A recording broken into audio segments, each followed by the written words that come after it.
Although only reformed a couple of years ago, the Hunter Club has really blossomed, even though the gear that they have at their disposal is antiquated by today's standards. But they have won their fair share of trophies and will host the regatta Saturday and Sunday. The regatta is a double points competition and it is a lead up to the State Medals regatta at Grafton at Easter. For this weekend, the club is delighted with the entries. We've got 40 more boats entered, we're very happy with that. So the Hunter Rowing Club really is on a bit of a roll at the moment? Yeah, we're going well. We've just recently won the Central District's Point Score Premiership, $500 cash prize with that. And we've got 50 rowers at our regatta this weekend. One of the pleasing things from the club's point of view is the continued growth in the junior members. Yes, it's looking good. We've got 4 local schools, Whitebridge, Warners Bay, Warrigal and Belmont.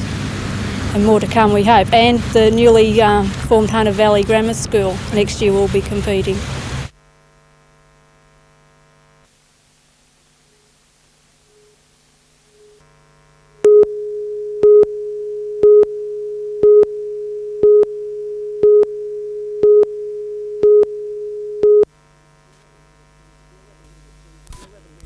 The 11-metre cruiser Ngluka capsized at Port Stephens as it was returning from a day trip to Swan Bay last year. There were 49 people on board, 5 children drowned. The subsequent inquest resulted in major changes to boating regulations regarding passenger numbers and in a recommendation for legal action against the skipper, 51-year-old Dennis Warner.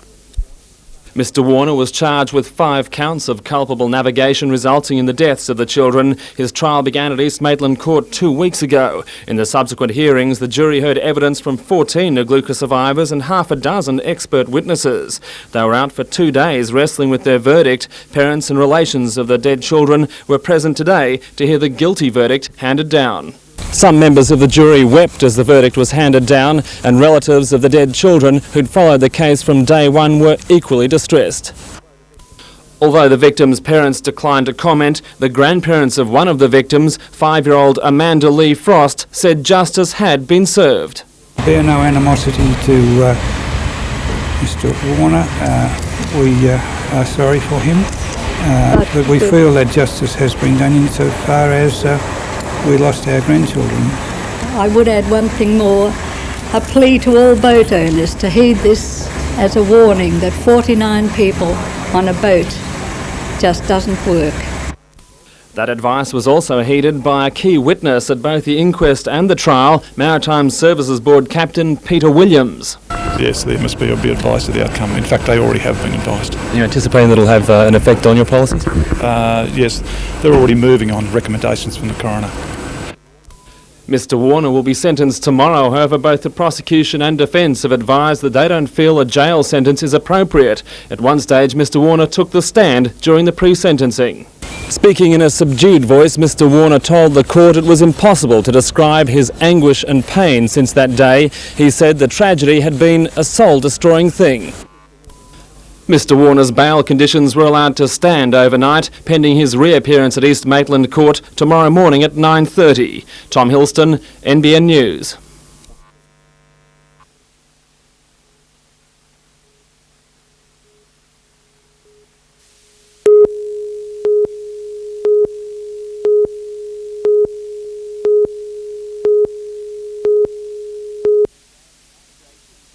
Jason, Brad and Adam get down to the beach as often as they can, despite the horrible memories of an attack which has left scarring and numbness along Adam's right side.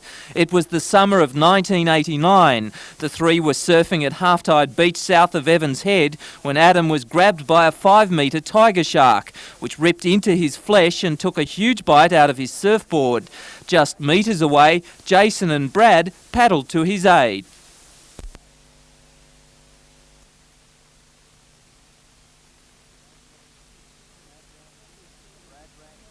Brad rang 2 kilometres for help as Jason comforted Adam, who later needed more than 30 stitches.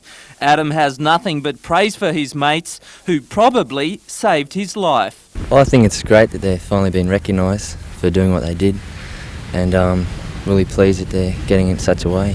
The boys will officially receive their awards from the Governor-General on a date to be arranged.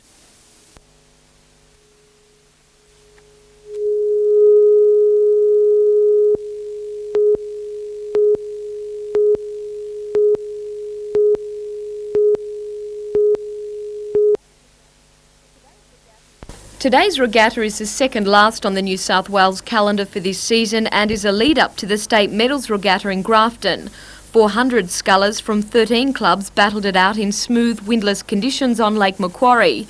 The course from Warners Bay to Spears Point Sailing Club covers a mammoth 2,000 metres, a distance to try even the most experienced sculler.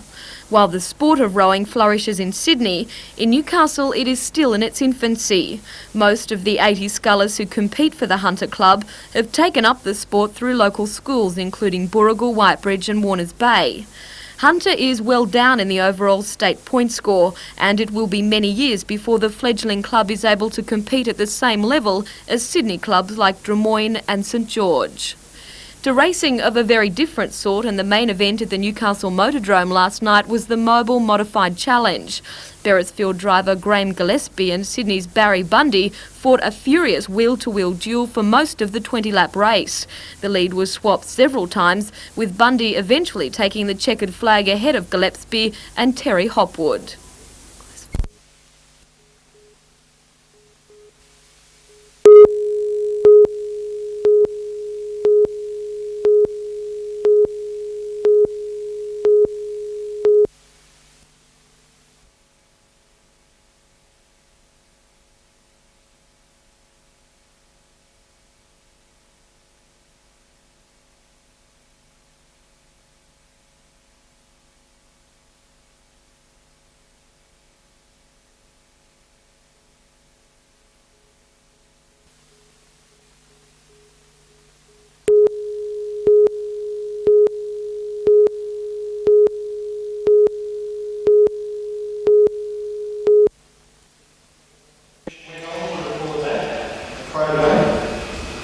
This was achieved despite strong opposition from the banks, who sought to delay the wage increases. In other words, if you weren't prepared to change union members through our campaign.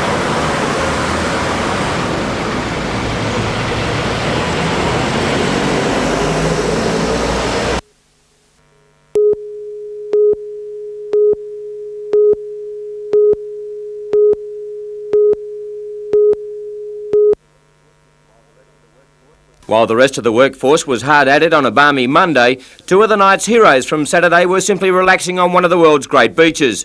48 hours earlier, it was a different story as they battled the Sharks on dry land in intense heat and triumphed. Former Eastern Suburbs player Mike McLean had a field day working from the interchange bench and after going back on with John Schuster, set up one of the night's 6 tries.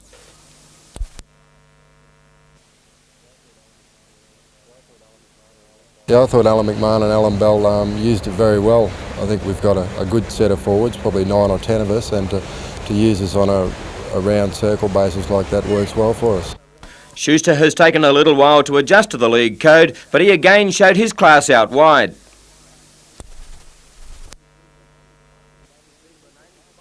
Steve Linane is smiling about his new lease of life at the Knights camp, and he turned in a blinder on Saturday with a couple of smart tries.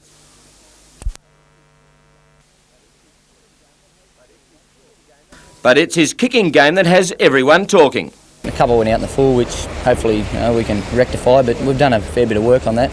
I've been doing a bit of work with a trainer of ours, Jeff Noble, before training, and he's helped me a lot, so I'm looking forward to having a good kicking year. As usual, man of few words, Alan McMahon was reserved in his praise. A terrific way for the club to start the season, and hopefully many more games like that in store.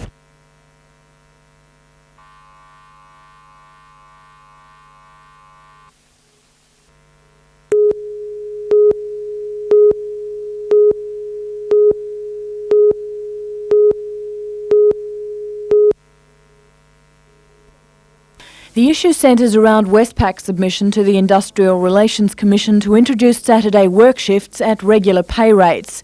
It also proposes radical changes to the employees' rostered day off entitlements. Today's meeting is one of a series being held across the state to muster support for union negotiations with Westpac. Despite protests by the Australian Bankers Association, employees from all banks except the Commonwealth will be involved in any union action over the Westpac proposal. At the weekend, the Industrial Relations Commission agreed that the Westpac application will have ramifications for all banks and their employees. Traditionally, when matters go through the Arbitration Commission, if it's arbitrated, there is usually a flow into other areas of the industry. Now, and this, we hope, will be a negotiated position with Westpac, and it remains to be seen who else would want to make some changes to their conditions if we can reach agreement. More than 700 members attended today's meeting from branches as far away as Singleton and Nelson Bay, and most backed the union plans.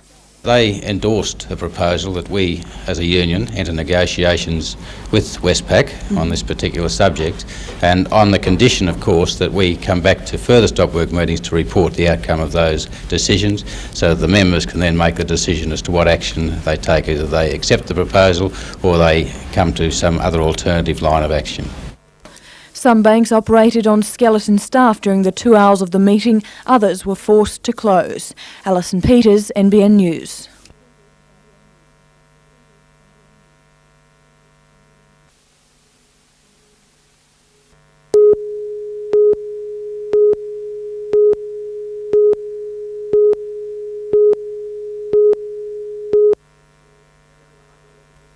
Derek Rucker led Brisbane to a resounding victory on Friday night. The Hawks inflicted more pain on Saturday night, and to rub salt into the wounds, the Canberra Cannons plucked the Falcons by a whopping 34 points yesterday. To say Coach Ken Cole was upset would be an understatement of mammoth proportions. But I was very disappointed with yesterday's performance against Canberra. We came out and played it as if it was a dead rubber and didn't mean anything, and I thought a few of the players let themselves down very badly, and I told them so. And while understanding where the Falcons went wrong, Cole is quick to deliver an ultimatum to the players who will carry the city's hopes in 91. We need to get a lot more out of Jerry Everett at the moment, a lot more out of Al Green as far as the leadership goes. We need to get more consistency out of Peter Harvey. James Bullock can't do any more than he's doing. I think Grant Kruger's come along magnificently well, and I need to get more consistency out of Neil Turner. But I think we can be very competitive indeed if we get it right. We've got to get it right.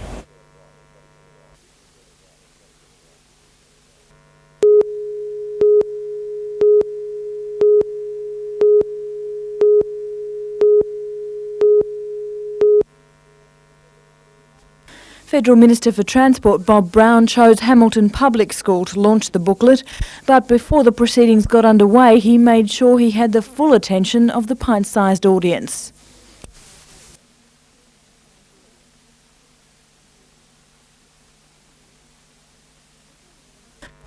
The booklet is part of the government's 10-point road safety campaign, which aims to bring uniform road safety reforms to all states. It outlines simple safety precautions and how to choose and maintain bikes for kids. It's available through the Federal Office of Road Safety free of charge. Over the next few months, the campaign will focus on bicycle helmets. In New South Wales, it's already illegal for adults to ride without head protection. On the 1st of July, that law will extend to children. This whole program is designed to make sure that when we give our kids a push bike and we let them loose on the roads, as we do so often, that we're going to make sure that they're also as safe as we can possibly make them.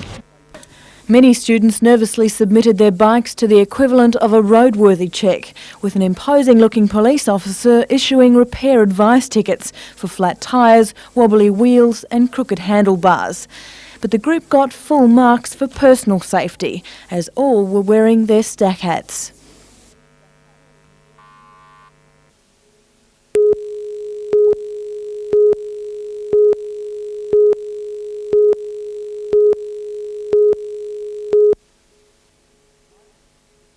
The title of the scheme is the Asian Connection, the symbol, the hands of students and business joining together. Student coordinators Yvonne Couples and Bill Goadings and teaching supervisor Tom Jones have been working for months to make use of a brilliant marketing opportunity. More than 800 Asian students study on Hunter campuses. About half of those return to their homelands, taking with them contacts with Asian markets. They go home at the moment, we lose contact with them, and they go back to their country, and in most cases they go into fairly important roles within their companies because they have a fairly high standard of education, and they are in the decision-making areas of the companies. We need them to make decisions to come back to the Hunter with their trading. The scheme hopes to set up a formal network between the students, former students and local businesses. Coordinator Yvonne Couples says the money-making potential is immense. It could possibly be millions and millions and millions. Local companies who wish to join the scheme should contact the Business Studies Department at Newcastle TAFE.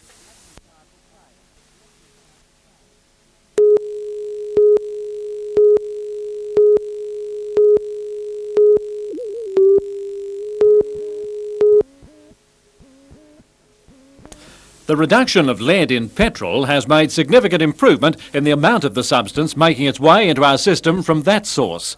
But this still leaves two other major environmental sources of lead.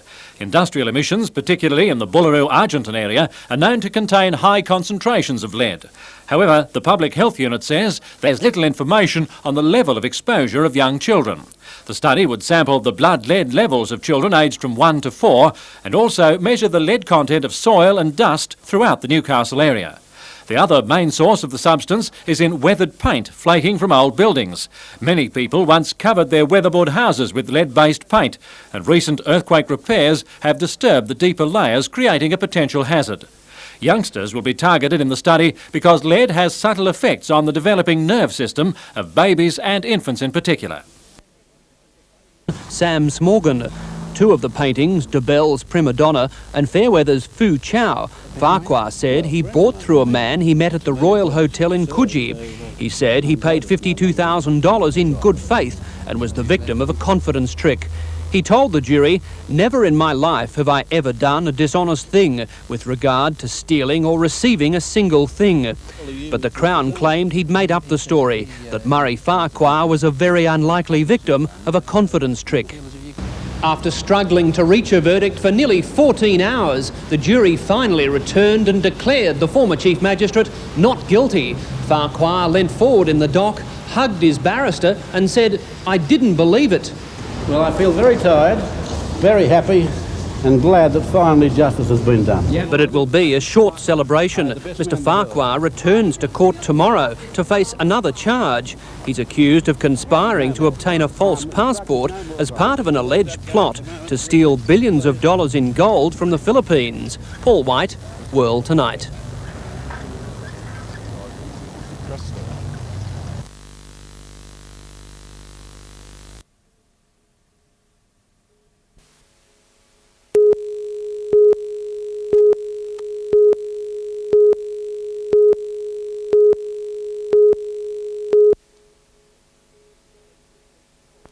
The blaze quickly took hold in the upper floor of the recently renovated building. The owners were in the process of selling the house on High Street and many of their possessions were packed in the room awaiting transfer. Firefighters brought the flames under control in minutes, but the master bedroom was completely gutted. Although much of the building was affected by smoke and water, the firemen were praised by the owners for the speed with which they moved to protect furniture throughout the house. It's not known at this stage how the fire started. The most likely cause is an electrical fault.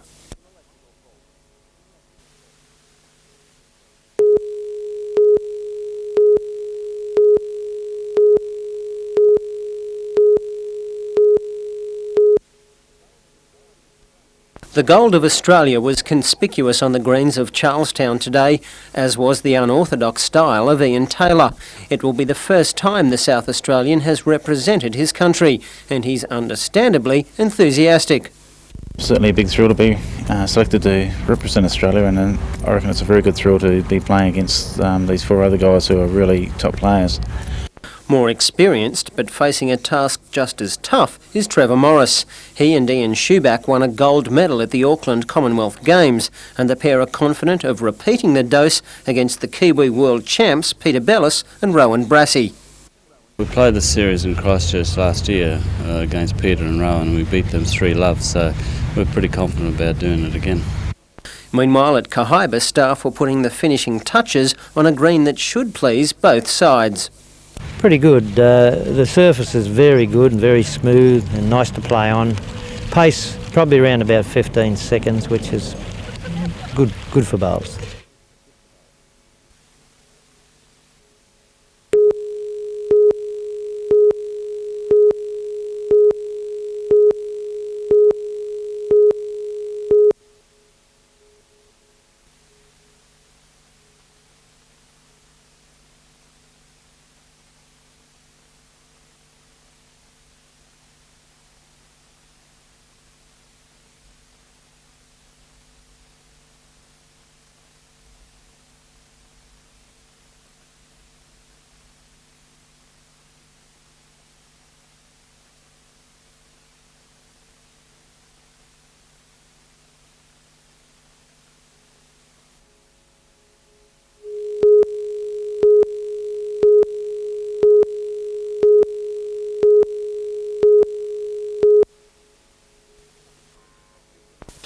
Homicide detectives and scientific police boarded a police boat at Belmont to make the 10-kilometre journey to Point Wollstonecroft south of Pulbar Island. The body was found by fishermen who'd set nets off the bushland reserve at about 4 o'clock this morning. At 10 o'clock they began hauling in their catch. We were almost near the end of bringing the net right in and that. And one of the other blokes, he knew there was something in the net. We didn't know what it was. It was making the net hard to bring in. And he went out to have a look to see what it was, and it was a body. The body was still where fishermen left it, slumped on the shoreline on the northern side of the point in a location accessible only by four-wheel drive. It was apparent the victim, a man in his mid-20s, hadn't been in the water long, possibly only a few days at most. The killers clearly didn't want the body to be found. House bricks had been tied to the limbs to keep it at the bottom of the lake. The man had suffered head wounds and his hands had been manacled. Although detectives say it's early stages in their inquiries, the fact that the body was weighted heavily and the hands apparently tied together by metal thumb cuffs suggests that this killing was a cold-blooded execution. Police recovered a number of personal belongings from the victim's body. It's understood he may be a local person. It's expected detectives will question fishermen in a bid to find out how far the body could have moved in the lake's currents before it was found. In the meantime, homicide detectives won't say if they have any theories about a motive for the underworld-style killing. The fisherman's grisly find has at least given them an unexpected head start in the hunt for the killers. Late this evening, police were confident they'd identified the man. They are now trying to contact his relatives overseas. We've been given a name for the man. We believe he's a British citizen. We're endeavouring to contact his relatives at this stage, but we've been told the person's name, yes. Was he a resident in this area at the time? We believe he's been living up here for about 3 months, before that in Sydney, and we believe he's been in Australia for about 8 months. Well, where do your inquiries go from here?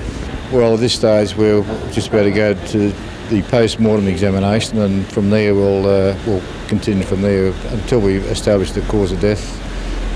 We've got an open mind at this stage.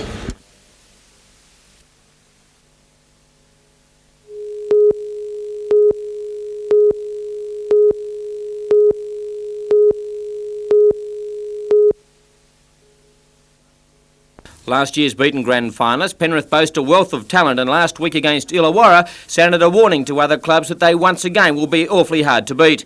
Alexander, Fittler and Bradley form a part of a slick backline, while up front, Kangaroo Tourist, John Cartwright and Mark Geyer add attacking flair along with solid defence. Since their entry to the Winfield Cup, the Knights have never beaten the Panthers, the closest being a 6-all draw at Penrith Park last year. Tonight could be their best chance to date to inflict a defeat on the Panthers, and the Knights forward pack is their main strike weapon, with Sargent, Boyd, McLean and Glanville ready, willing and able to challenge the Mountain Men. Out back there is plenty of firepower also. John Schuster makes his first grade debut, and he will be looking to continue his sensational form of last week.